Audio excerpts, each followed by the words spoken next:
Hi everyone, నేను మీ Shalini. Welcome back to my channel మధ్య తరగతి ప్రయాణం.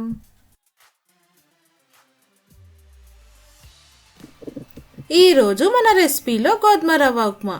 మరి గోధుమ రవ్వ ఉప్మాని మనం ఎలా తయారు చేసుకోవాలో లేట్ చేయకుండా చూసేద్దాం పదండి.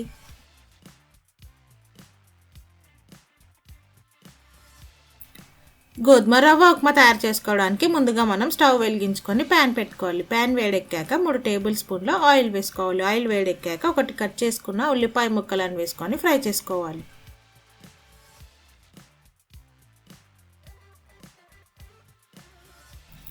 ఉల్లిపాయ ఫ్రై అయ్యాక ఇప్పుడు ఇందులో మనం సన్నగా కట్ చేసుకున్న ఆలుగడ్డ ముక్కలను వేసుకొని ఫ్రై చేసుకోవాలి. ఫ్రెండ్స్, ఇందులో మీరు ఆలుగడ్డతో పాటు క్యారెట్, బీనీస్, పచ్చి బఠానీ, మీ దగ్గర ఏ కూరగాయలు అవైలబుల్ ఉంటే అవి వేసుకోవచ్చు. ఆలుగడ్డ ఫ్రై అయ్యాక ఇప్పుడు ఇందులో మనం కట్ చేసుకున్న పచ్చిమిరపకాయ ముక్కలు, కొద్దిగా కరివేపాకు వేసుకొని ఫ్రై చేసుకోవాలి.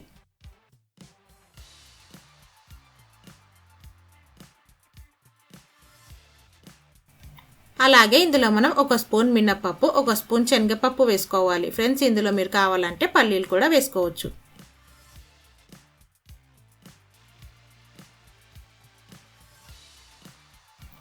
మనం వేసుకున్న పప్పులు మొత్తం కాసేపు ఫ్రై అయ్యే వరకు ఫ్రై చేసుకున్నాక ఇప్పుడు ఇందులో మనం సన్నగా కట్ చేసుకున్న టమాటా ముక్కలను వేసుకోవాలి.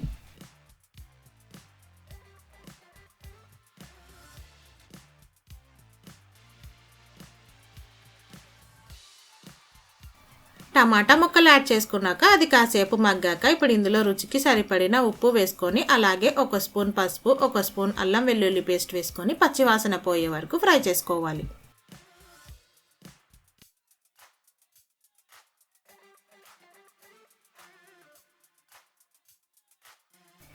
మనం వేసుకున్న పోపు మొత్తం ఫ్రై అయ్యాక ఇప్పుడు ఇందులో మనం వాటర్ యాడ్ చేసుకోవాలి. ఇక్కడ నేను 2 కప్పుల గోధుమ రవ్వ తీసుకున్నాను కాబట్టి 4 కప్పుల వాటర్ యాడ్ చేసుకుంటున్నాను.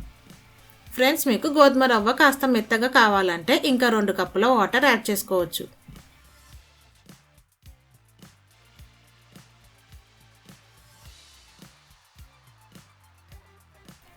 వాటర్ యాడ్ చేసుకొని బాయిల్ అయ్యాక ఇప్పుడు మనం ఇందులో గోధుమ రవ్వను వేసుకోవాలి. ఇక్కడ నేను 2 కప్పుల గోధుమ రవ్వను యాడ్ చేసుకుంటున్నాను. గోధుమ రవ్వ వేసుకొని మొత్తం అంతా కలిసేలా స్టవ్ సిమ్లో పెట్టుకొని కలుపుకోవాలి.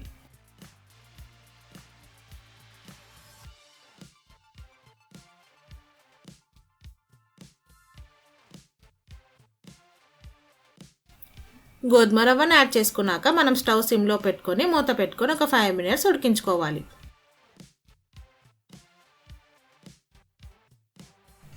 5 నిమిషాల తర్వాత చూస్తే మనకు గోధుమ రవ్వ ఉప్మా రెడీ అయిపోయింది కాబట్టి ఇప్పుడు మనం స్టవ్ ఆఫ్ చేసుకొని గోధుమ రవ్వ ఉప్మాలో కావాలంటే నిమ్మకాయ కూడా పిండుకోవచ్చు.